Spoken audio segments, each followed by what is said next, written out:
The Brandon Peters Show may contain explicit language and detailed plot points. For more information on the show, stay tuned to the end of the episode.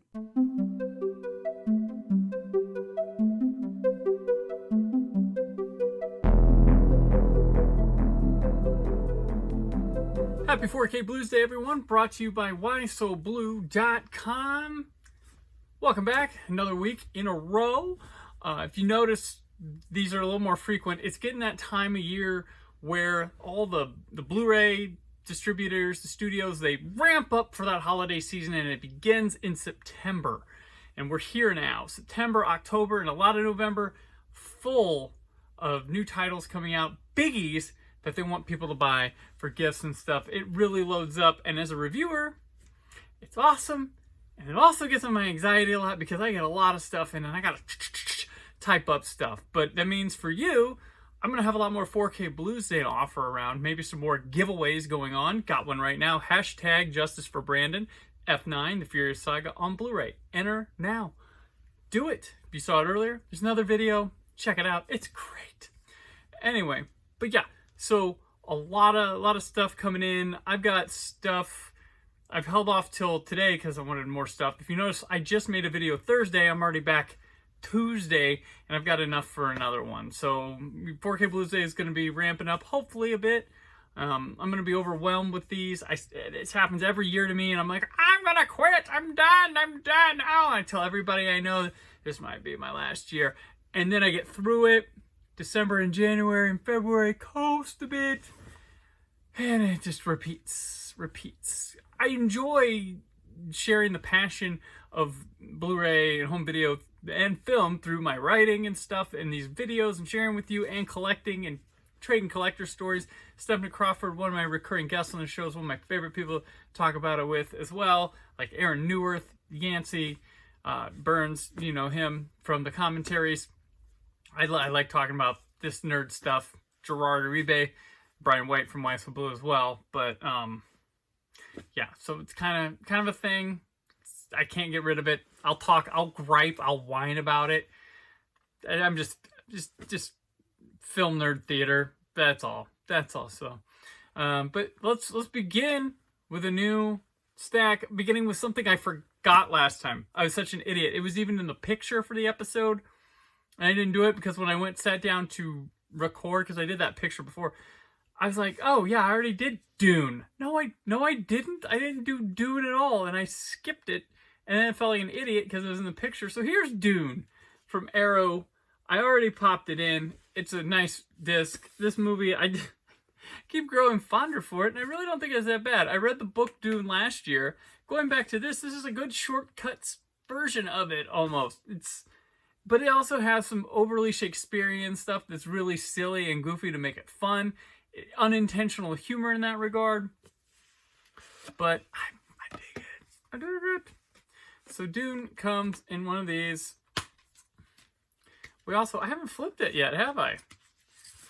To the original theatrical key art with Kyle MacLachlan, who will transform to Timothée Chalamet next month. They do have Sean Young on there as well. So it is a multi-disc set, the 4K disc, and a Blu-ray disc. Also comes with these lobby cards. The back of all of them look like that. There's Sting and Kyle MacLachlan fighting. Some battles. I hope you like the lobby cards as much as I do. They're a fun relic of the past. Don't really have them anymore in theaters. They used to line the walls of, guess what? The lobby. So we have that one.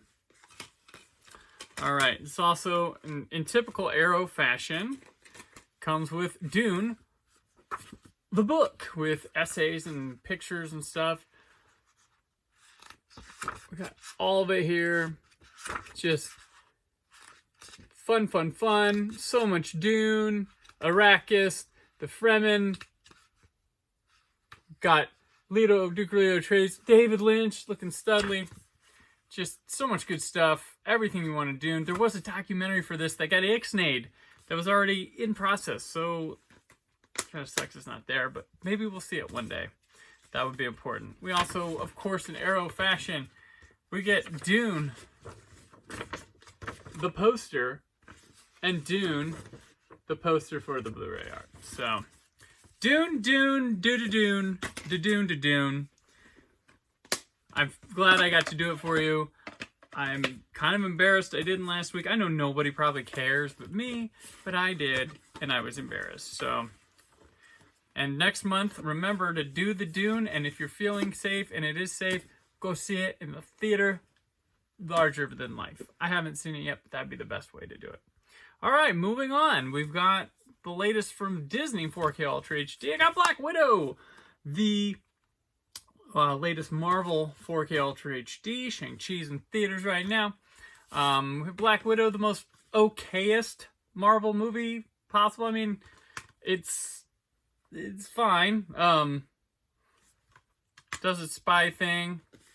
There we are there. I reviewed it. Looks good. Sounds awesome for a Disney movie. Pretty effective. It works. It's a pretty solid spy movie, fantasy action with, it's got some good references. I give it big thumbs up for being fond of the film Moonraker, which is a underappreciated favorite James Bond film of mine. And there's a good nod to it in there in a couple ways. But other than that, it's just kind of also happened. And this was supposed to be Marvel's big jump back in the theaters. It was one of their marquee characters solo films I've been waiting on, with one of the best actors they have, plus the role. And it's okay. And there's a lot of, hey, this is this important story that you know about Black Widow, but it's really just us setting up the future of Marvel. But hey, it's still a solid watch. I enjoyed it in the theater. It's decent at home. Like, yeah, that's not me saying it's a bad film or anything. I have thoughts, and I thought it was okay. Then we have Cruella, which I thought I was just going to be another snooze fest for Disney turning animated into live action. Look at the red case. Red case for Cruella. But I ended up really liking this one. There's things that I know are knocks against it, but I still enjoyed it. Like the needle drops. But it kind of fits with kind of this like stylish fashion, like this elegant fashion meets punk rock attitude and just tear it all down type thing with the movie. This one looks beautiful. The transfer is beautiful. The Atmos sucks. It's fine. It's not like it's some crappy track, but there's so much that can be done. They like softened up the sound effects. There's like cars squealing stuff, and every time like there's a car crash, it's like, like come on, make it squeal, make it bam, hammer, hammer. Some of the music's a little bit muffled when it's loud. Vocals are great. It's the sound effects that need more punch to them. You shouldn't have to crank up your sub. You shouldn't have to crank it up this as much. And even when you crank up the regular volume, it doesn't add the impact that it should on the lower end things. Overall, it's fine, but I wanted better with the Atmos track. So that's Cruella. You can check out my full reviews for those two on whysoblu.com, as well as the one for Paranorman, which we're continuing the Leica sets that have been coming out from Shout Factory. Paranorman, this movie's perfect. It is absolutely adorable, terrific, a great horror movie in its own right. Doesn't matter what your age is. Paranorman, look at these discs. It's pretty much up and down bonus material wise, like the other Leica release. The images are, comes with this booklet. The images are very similar quality. I don't know. They said they were remasters, digital remasters of these, and I have seen in places that they're the same transfers of it. So I haven't been given any update. I can assume for the best that they did, but sometimes like Shout Factory likes to do something with their transfers. Sometimes it's just touching up. Like their first release of Halloween 2 was from the master from Universal, but they did some tinkers here and there, so it wasn't exactly the same. But Paranorman, pick it up. We got Kubo and the Two Strings. It should be to me soon, so probably be a part of next week's 4K BLUsday. Yep, next week's 4K BLUsday. All right, next from Disney, back to them.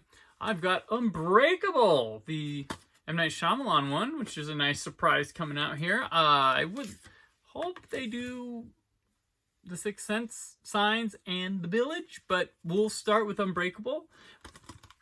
Coming to 4K Ultra HD. This is by far away of the trilogy, the best one between this split and Glass, which take away the GL. It's kind of what that movie is. But I just got it as I came home today, and I haven't. My review will be up on My Blue. This is a review copy, which is funny. I've actually never as much as I like Unbreakable, I've never upgraded it from this DVD edition. I got this back in college, probably like 2003, 2004. It's seen some better days. I couldn't get like the stickers still here. I bought it used from a video store. In college, you don't have money for shit. But yeah, this is my original DVD I still have of Unbreakable. Like, I couldn't even have the gall to sell this on eBay. But I just thought it'd be fun to take a look at this while we're here on Unbreakable. This is Vista series thing they were doing. I think Signs and Sixth Sense got one of those. I think it was around the time The Village came out, and they did these little special releases. So here's Bruce and Sammy. This side like that. And then, was it 2 discs? Yeah, it was 2 discs. Oh, and there's a little booklet in here. Oh my gosh, this booklet, I never pulled it out, I don't think, but it is messed. It's got a little Shyamalan there, and just some, yeah, there's a multi-angle feature for the train station. Oh, pulls out. Oh my, this is interesting. Okay, cool. But yeah, Unbreakable. So I've upgraded my DVD straight to 4K Ultra HD of it. I can retire this Vista that looks like I watched it all the time. I did not. Like, oh my gosh. So when we did the Out Now commentary for it, this is what I was watching. This bad boy. Because I don't think Disney Plus was up yet. All right. Next I have from Warner Archive, Dustin Hoffman in Straight Time. This is one I'm interested to check out. Have never seen, but heard a lot of cool stuff. Yancey Burns. Already mentioned him on the show. He highly recommended it, so I'm interested in checking out this little Dustin Hoffman movie, and hopefully it turns out pretty cool. Yeah. And lastly, so the grand finale of this week, we go with the annual Stanley Kubrick movie on 4K Ultra HD, A Clockwork Orange. This has been, this is a long-time restoration. Every year they pull one of these out. Every year they're one of the best you're going to see. And this is one of his better lookers films, so I'm very excited. Oh, look. How festive the discs are orange. And it's fall. I got nothing else. But this is the one, I'll say with this before my review. I haven't typed up a review, obviously. I just opened it today. With Clockwork Orange, this is one of them that when I first got into Stanley Kubrick, who, I think in high school we had to write, some senior thesis paper. I wrote it on Stanley Kubrick. Yeah, film dweeb all the way. But he caught my attention because, he only made films once in so many years, and Eyes Wide Shut was coming. He passed away. He caught my attention. But when studying Kubrick and learning him, Clockwork stood out to me. This was, whoa, it was a really cool movie. A lot of good visuals, the costumes, and just the kind of the teenage rebellious angst, recklessness and stuff, and the kind of learn your lesson, pay for your past, or can you escape your past type stuff really interested me back then. So this was one of the tops of Kubrick with me. But ever since growing up and stuff, this one sort of floated downward. There's a lot of technical stuff I like about this one, but it doesn't really hit like it used to. I love anything Kubrick. I don't have a problem with his films. I think he just top notch. I can't wait to write about Eyes Wide Shut, if that's the one they do next year. I doubt they go to Barry Lyndon right after that. I know they'll probably do it themselves because the Criterion Barry Lyndon went over really well, so this time they won't do some cheap version. But yeah, Clockwork Orange, it's still great. I'm excited to visit for this. Always happy to return. Always up for watching Kubrick. So there you have it. That's this week's little stack. just to add before we go, Black Widow is my newest Marvel 4K, and Troy Brownfield and the others who voted for this. Just want to add that my Marvels are in the order that you suggested, starting with Iron Man all the way down. Far From Home, we'll get a buddy in Black Widow on the other side. So that's where we're at with those. I will see you guys next week.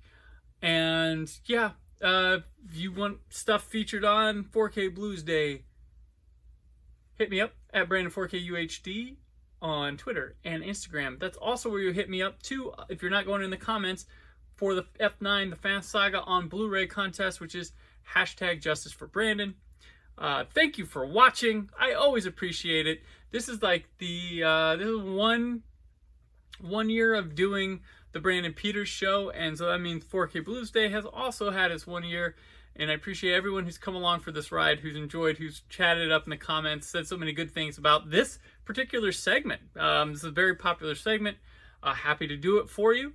And yeah, so here's some more. And yeah, thanks. So till tomorrow, which sees the return of Jim Dietz and Space 1999 for Old Space Show, stay film positive.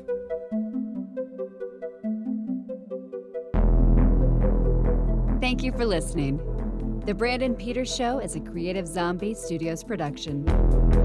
Produced by Brad Shoemaker and Brandon Peters. Written and edited by Brandon Peters. Announcer vocals by Jessica Alsman. Theme song by Metavari. Web design and show art by Brad Shoemaker with Brandon Peters. All music and clips featured in the episode are property of their respective studios, and no infringement is intended. Additional information on this and other episodes at BrandonPetersShow.com. For any inquiries, press opportunities, or sponsorship, contact mail at BrandonPetersShow.com. The show is available on Apple Music, Spotify, or anywhere podcasts are found.